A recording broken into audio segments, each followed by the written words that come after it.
Karena dihubungi oleh pihak mereka untuk dibentuk seperti itu, terus kesan seolah-olah itu benar ada setan. Enggak, tidak ada settingan di video tersebut. Jadi ini dari sisi Kak Mongol ya. Nah terus kan ada beberapa adegan, ada beberapa orang yang nanya ke Kak Mongol, itu yang kesurupan kok kayaknya bilang Bang Mongol bawa pasukan. Nah terus ada yang komen, Kak Mongol berarti Kak Mongol masih punya sisa gitu dari satanik. Nah, ini yang harus Kak Mongol perlu, bukan klarifikasi, tapi perlu Kak Mongol kasih tahu bahwa begini.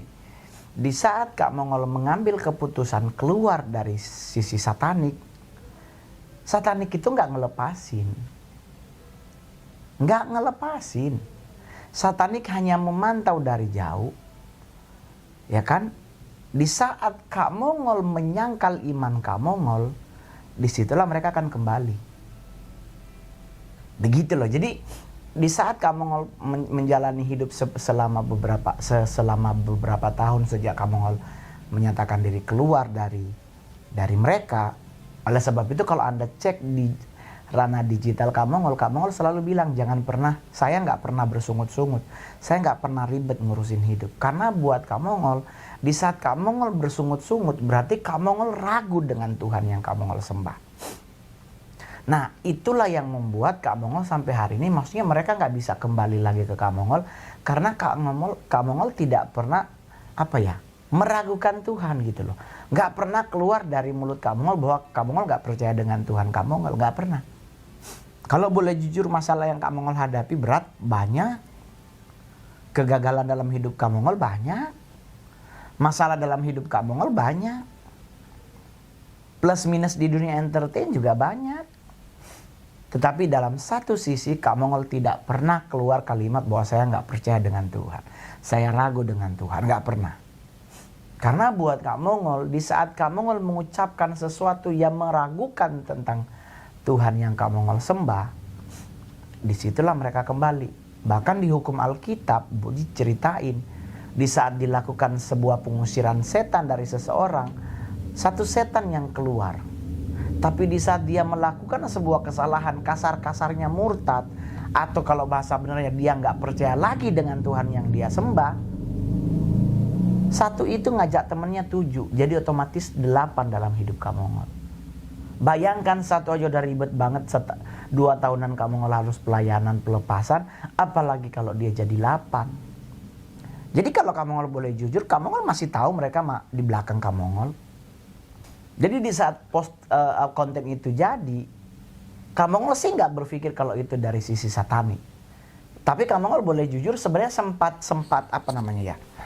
ngerasa ada sesuatu yang berbeda di lantai 3 sebenarnya, di rooftop itu. Karena Kak Mongol melihat ada segerombolan pasukan yang standby. Itulah kenapa Kak Mongol jalan agak ke sana terus kayak menghilang sedikit. Jadi Kak Mongol menjauh dari tempat tersebut tuh karena Kak Mongol lagi nyari celah. Ini sebenarnya siapa yang di atas ini? Nggak mungkin orang yang rasukin tubuhnya si Nanda. Karena orang yang rasukin tubuhnya Nanda ini tambeng. Pasti ada backingan di belakang yang membuat dia kepala batu begitu. Jadi Kak Mongol pengen jalan, Kak Mongol mau pengen lihat bagaimana formasi di atas teritori, namanya tuh teritori di air atas. Karena kalau di Alkitab kan Efesus 6 kan juga, ini kalau dari sisi agama Kristen tuh kan peperangan kita melawan darah dan daging. Bukan melawan darah dan daging tapi melawan penguasa, pemerintah, roh jahat di udara. Jadi Kak Mongol mau nyari tahu ini ada siapa dan ada apa. Kenapa tambeng gitu. Kalau seandainya seorang perempuan ngerasukin si Nanda, nggak mungkin. Karena kalau andainya ada cewek di tempat tersebut, nggak mungkin seorang perempuan masuk ke tubuh cowok. Karena dia akan mengalami penolakan diri. Penolakan di dalam dirinya. Jadi, setelah kamu oke. Jadi, maksudnya begini. Apakah yang di acara tersebut malaikat Tuhan atau malaikat satanik?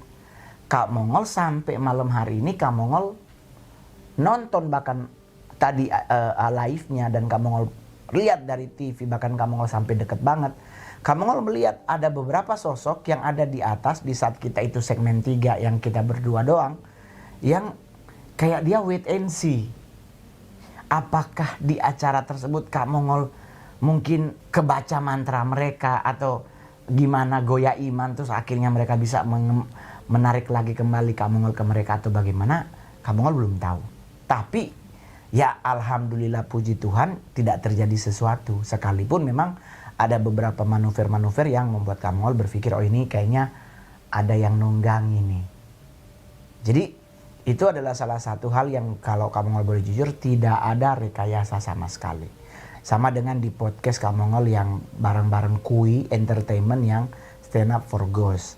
Jadi masalah-masalah Kak Mongol mata terbuka atau bagaimana ya iya. Cuman kemarin malam Kak Mongol tidur itu kurang lebih jam berapa Kak Mongol ngerasa ada sesuatu yang berbeda gitu. Kak Mongol ngelihat di tembok rumah di luar gini. Kak Mongol ngelihat di atas juga ada dua sosok yang lagi begini.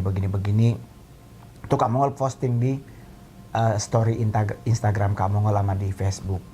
Jadi hal-hal seperti itu sering terjadi sama Kak Mongol. Sering banget terjadi sejak Kak Mongol bertobat itu, sejak Kak Mongol keluar dari sekte tersebut, itu sering banget kejadian seperti itu. Jadi bahkan Kak Mongol dulu awal-awal bertobat itu bahkan Kak Mongol bisa lompat dari satu bus untuk menyelamatkan diri di Blok M. Kak Mongol lari buat menyelamatkan diri karena yang namanya The Dark Angel itu justru masuk ke tubuh manusia yang mungkin dia lagi kosong atau dia lagi mumet, terus akhirnya berubah jadi seperti beringas, matanya jadi merah, terus ngejar Kak Mongol langsung kabur duluan sebelum itu terjadi. Jadi ada beberapa fase dalam hidup Kak Mongol harus melarikan diri, harus kadang nggak keluar, kadang mau pergi harus balik. Jadi itulah salah satu resiko dari mantan-mantan yang sudah terlibat di satanik. Jadi satanik berusaha semaksimal mungkin untuk kembali. Tetapi saya tetap dengan yakin bahwa saya tidak akan pernah kembali. Dan saya tetap meyakini bahwa Tuhan sudah menjanjikan kepada Mongol bahwa Tuhan akan menyertai. Itulah kenapa Kak Mongol namanya Roni Immanuel. Immanuel itu artinya adalah Tuhan besertaku. Jadi Kak Mongol meyakini itu dan Kak Mongol mengimani itu. Jadi buat teman-teman yang terlibat yang coba-coba Kak saya pengen gabung dong, Kak Mongol boleh bilang jangan pernah mau bergabung. Karena kalau engkau bergabung kasihan dirimu, kasihan nanti bagaimana akhir dari hidupmu. Tetapi mendingan lu kerja dengan cara yang elegan. Mungkin jualan koran mau dihina orang siapapun gak usah terlalu khawatir. Saya pun dari mantan jualan koran.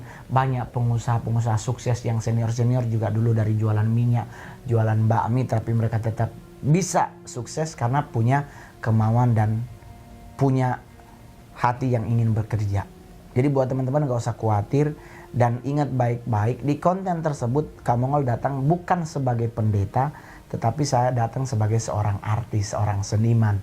Karena kebetulan juga Kak Mongol kan tidak sekolah pendeta, baru dibawa untuk sekolah pendeta. Cuman masalahnya kan sponsornya pergi, otomatis sekolahnya batal. Jadi saya datang ke situ hanya sebagai seorang seniman atau artis. Jadi biar teman-teman jangan sampai salah beranggapan dan akhirnya seolah-olah kayak menghakimi Kak Mongol. Masa anak Tuhan ikut konten begituan? Loh, saya anak Tuhan tapi saya juga seniman. Saya bukan hamba Tuhan full timer yang digaji oleh gereja. Saya hidup dari apa yang saya lakukan, show-show yang saya lakukan, termasuk ada podcast, ada acara-acara bagaimanapun. Kalau dapat duitnya selama itu tidak menjual imanku, ya Kak Mongol gak akan pernah menolak gitu. Tidak menyangkal imanku, saya akan tetap terima gitu aja. Jadi buat teman-teman semuanya, tetaplah bekerja dengan baik, lakukan hal-hal yang positif dan halal, niscaya hidupmu menjadi indah. Dan tadi kan Kak Mongol juga ngomong tuh di akhir dari acara itu bahwa kita buat teman-teman yang beragama Muslim tuh jangan lupa rajin baca Al-Fatihah. Rajin baca Al-Fatihah. Karena Al-Fatihah itu adalah salah satu doa, itu dua arah. Engkau kepada Tuhanmu, Tuhanmu kepada engkau. Dan di saat engkau membaca Al-Fatihah, salah satunya adalah engkau akan mendapatkan rasa nyaman dalam hidup. Melangkah tuh selain dengan bismillah, tapi Anda udah baca Al-Fatihah dulu, ya kan? Terus Anda melangkah dengan bismillah, niscaya hari-harimu akan menjadi indah. Jadi buat teman-teman, apapun agamamu, apapun kepercayaanmu, lakukan sesuatu yang berbau positif, maka saya percaya bahwa hasilnya pasti positif. Sama dengan Anda kalau menabur nanam pohon biji rambutan, nggak mungkin dia berbuah kedondong, nggak mungkin dia berbuah alpukat atau apel. Anda nanam kedondong, ya buahnya kedondong. Anda melakukan sesuatu yang halal, sesuatu yang positif, maka yang akan Anda tuai adalah hal yang positif. Jadi kenapa harus khawatir gitu? Kenapa harus mumet? Setan boleh ada, kamu juga percaya kok. Tetapi yang kamu pegang adalah, yaudah gue udah punya Tuhan dan gue percaya Tuhan gue lebih besar. Dan ingat baik-baik, manusialah yang diciptakan sempurna oleh Tuhan.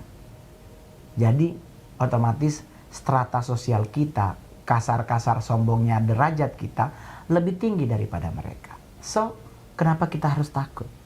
Oke teman-teman semua, jadi tetap beranilah. Hidup ini adalah sebuah perjalanan, bukan sebuah perlombaan, sehingga Anda harus berlari, karena kita adalah seorang pejalan, bukan seorang pelarian. Jadi, yuk kita menjadi pribadi yang lebih keren. Hadapi hidup tetap dengan tersenyum, pikirkan hal yang positif, perlihatkan dengan senyummu, maka Anda akan melewati harimu dengan indah.